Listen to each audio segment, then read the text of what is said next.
Look at these lovely lilies. This is such a fun lesson. We're going to use many of the 12 Renaissance words in this beautiful flower picture. We're going to use overlapping, shadows behind the seed pod. Look at this wonderful S-curve. Look at this nice petal, the S-curve wrapping around the petal. And then we're going to do multiples. We're going to draw one tapering flower in the front, and then we're going to put one behind, and we'll put another one behind. We'll overlap them. Then we'll have some fun with the leaves down here.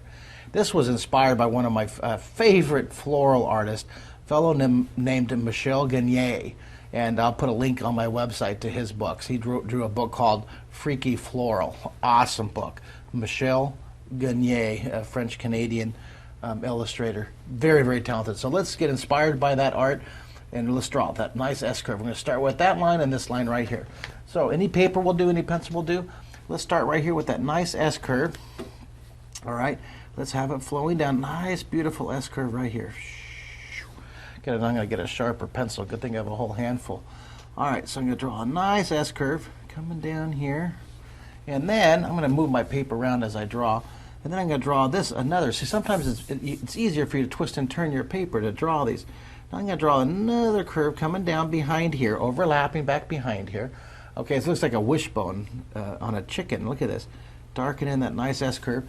Now thinking of a foreshortened circle, I'm going to draw that outside of the lip of the flower petal, coming out, coming back in pretty close. See, I'm going to draw lightly at first. That's the little hook. That's where the bumblebees sit before they jump into the nectar, into the water that's collected. And then I'm going to go way out here, come back in close. Now, you can zoom in just a bit. Right there's good. Now darken that in. Now look at, this is a nice foreshortened flower petal, comes out, tapers right in, and you can see what we're drawing right here. Look at that. We're drawing this part right here. We taper it right in right there, and we'll put a shadow underneath it, okay? So let's do the same thing. Let's darken in that edge, go way out here. Think of that foreshortened loop. Once again, we're always referring to that cylinder. If I can find that cylinder I draw. Remember that cylinder? We're always using that cylinder, the top of that foreshortened circle. Look at this, a foreshortened circle. Go way out, come back in here, taper it in, comes in quite a bit. Now comes this wonderful funnel. I'm going to kind of angle it down. I got to figure it out here where it's going to go. So I think I'll taper it right here. There you go, nice flower. That's the body of the petal there. Taper it down. That's called tapering. It's wide at the top and it tapers down. It gets smaller as it tapers down. You can kind of curve it a little bit if you want. I'm going to kind of curve mine just a bit, and then curve the bottom. That's called contour. All right, pull out just a bit if you would, and right there. And then I'm going to draw this, the flower stem right here. Okay, we'll draw the leaves in just a second. Then I'll put another flower back here, another flower back here. But let's just start with one. Now, some people call this the Jack in the Pulpit lily because that little seed pod that's inside there. See that? It looks like a pulpit. I always tell my students it looks like a Twinkie in there, like Twinkie's out here declaring world peace. You put little eyes and a little mask, a little ninja Twinkie. But right here, let's put a shadow behind here. Let's put a shadow, and that's the seed pod, okay? And then I'm going to curve this around. I'm just going to scribble the shading now. Okay, we'll scribble it, then we'll use our fingers, or you can use your paper stump to blend. I'm going to shade underneath here. Just scribble it for right now. Just scribble it. You can blend in, zoom in just a bit if you would. I'm just going to scribble the shading, and then you can use your finger. I'm going to use my paper stump. Here we go. Watch this. I'm going to blend with my Stompy. If you can get these at your art supply store for 30 cents, all right? Get a whole packet of them online from any online company that sells art supplies. I've had success with ASW Express, but anyone that, I just know that one has been good service to me so far. I should do a little research and find out, give you a whole bunch of different art companies that have stumps for sale. You can buy a bulk of them, and they get down to about $0.10 a piece. These are wonderful tools. Let's shade real dark underneath here, underneath that lip of the petal. And then let's blend it down. I'm going to shade it a little darker. See, it's dark here. Blend it down as you get lighter. Now for this one, the sun seems to be coming from a little bit over here, right? So it hits the top, it's shade underneath there, shade underneath there, it tapers down. I want to put a little more shading down on the flower, so I'll use the edge of my pencil, and then I'll use my stump to kind of blend it, okay? Kind of pick it up and smooth it out. That a nice, look at that. Doesn't that look nice right there? All right, I'm going to put a little bit of tone on the lip of my lily. Little bit of tone right around the petal. And I'll leave the seed pod nice and bright. Can you zoom in a little bit? Just a little bit. Look at that. Isn't that nice? Right there's good. Take your pencil, get it really, really dark underneath there. Now, this is like the third time we've tried this lesson, so I'm going to turn back to Jess. Jess, are we getting sound on this one? Thumbs up. Okay, good. This is, for some reason, we've had a hard time getting this one ready for you students to draw. We've had a couple of technical problems, so this is great. All right, now go and pull out just a bit. And that's good right there. I'm going to take my stump and blend the stem down. Remember, you can just use your finger. You don't have to have a stump. I'm going to darken in the edge. You can erase these extra little lines if you want. Now over here, I think I'm going to put another stem. Let's look back at my picture. Okay, I'm going to put another one kind of branching off back behind there. So over here, kind of blocking where the flower is going to go. Taper it down here. So I'm going to have the S curve. I'm kind of blocking it here, if you can see it. See, this is a good spot to use the non-photo blue pencil, because you can draw with the blue pencil, but you wouldn't be able to see it on the screen right now, but it would disappear if you scan it, and then you can ink it, see, and you won't have to erase. Well, let's use that S-curve. Let's go back to our reference. We're going to draw that S-curve coming right over the top right here. So I'm going to take this. In fact, you know what? I'm going to tape this right up here, right above me. I like having that reference right there. I'm going to draw this nice S-curve starting here. Okay, this is going to be the top of our next flower back behind here. I'm going to turn my paper, and I'm going to curve this around. And let's just repeat this shape again. It's a little bit smaller. It's further away. I'm going to go way out. Now look at it. It's tilted away. It's a different angle. Coming back, it's a foreshortened loop. I'll draw that little lip on the petal. I'm going to go way out here, come back in a foreshortened shape. I'll taper this down to the left and this down to the right, all the way down. And then let's curve the bottom right here. Watch this. Let's curve this. Hey, look, it's overlapping. This is in front and this is far behind. Cool. I'm going to go all the way. I'm going to draw the stem here. Now let's put that seed pod back there. Here you go. Way back there. Remember the jack and the pulpit? Draw that seed pod. And I'm going to add some more. Shade some more underneath here. This is a great one for overlapping and for shading. Okay, light's coming from above. Always know where your light is. Let's shade behind here. Remember, your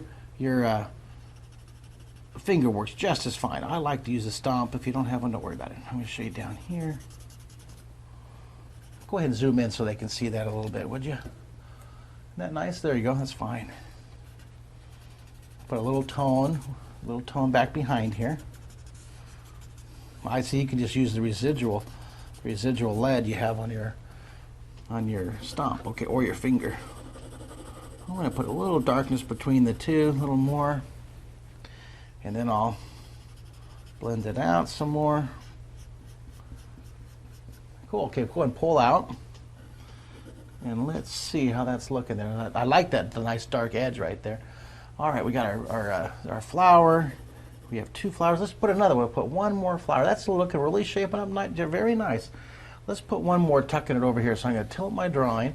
I'll have another flower in this direction. Go ahead and pull out a little bit if you would. Right there. I'm going to put it right over here. About right here. I'm going to put the flower and it'll taper down. So I'm going to draw the S curve right about right here. So the flower's going to taper down. Okay, I got the edge of the flower slanted down over here. You can look at this again if you see what we're going to do. I'm drawing this line, and I'm going to draw this S curve. I'm going to draw that foreshortened shape. Good to use that as a reference. So let's go ahead. Let's just be nice and aggressive and do a nice little S curve right there. You can do that same line. Now look at, we're going to do a set of three. Your eye loves to see repetition patterns, and your eye loves to see odd numbered. If we put 2 there, and then you have one choice of a picture with 3, most of the time, not every time, but most of the time, your eye would be drawn to the group of 3 or 5 instead of 2 or 4. I don't know the scientific reason for that. I just know that it does happen. You're drawn to an odd number. So if you look at a lot of the Greek structures had an odd number of pillars or an odd number of windows in the front of a house. If you look at the colonial architectures, there'll be 2 windows on one side, 2 windows on the other side, and 1 window right in the middle, making a 5 for your eye. Okay, now, boy, I'm talking about going on a tangent there. Odd numbers are pleasing to the eye. All right, so we have our 2 flowers. We're going to put one tilting behind here. Let's go way out here. There's the petal. Look, it's looping around, coming back in close. I'm going to draw that little hook on top. Let's draw. Now, you know what? I'm worried my hand is going to smear the flower, so I'm going to put an index card on top, and I'm going to draw on top of the index card so I won't smear it. Go way out here. I learned that when I was illustrating my drawing books. For instance, take a look. I was illustrating this cover of this book right here, and when it was pencil and pen and ink, this Drawing in 3D book, I took my hand and I was inking it in, and I went, and I smeared it. I had to redraw the entire cover. It was really a drag. So I always keep a handy pile of cards to put my hand on. I learned my lesson. All right, let's put the seed pod in here. There's a little seed pod there. And I'll move that and see how it looks. It looks pretty good. All right, now let's taper this down. Look at this, is really going to be curving. And this, you can't even see that flower back there. You can't even see that, it just disappeared. Curve the end is a little higher up, it's further away. This is lower, it's closer to you. And let's have this stem cross over. Look at that, that stem comes right down. Doesn't that look nice? Look at that. Let's darken in that. I'm going to clean that up in there a little bit, put a shadow. See, I love the scribble shading technique right here.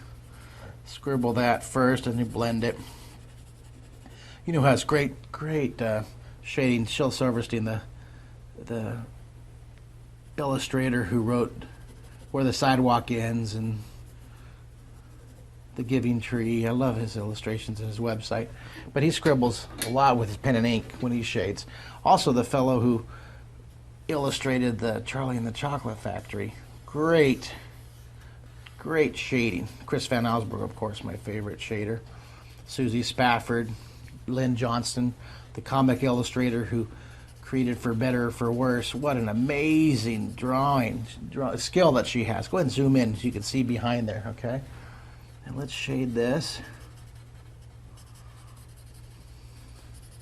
I'm just blending it, okay? I'm using the blending stomp, but you can use your finger.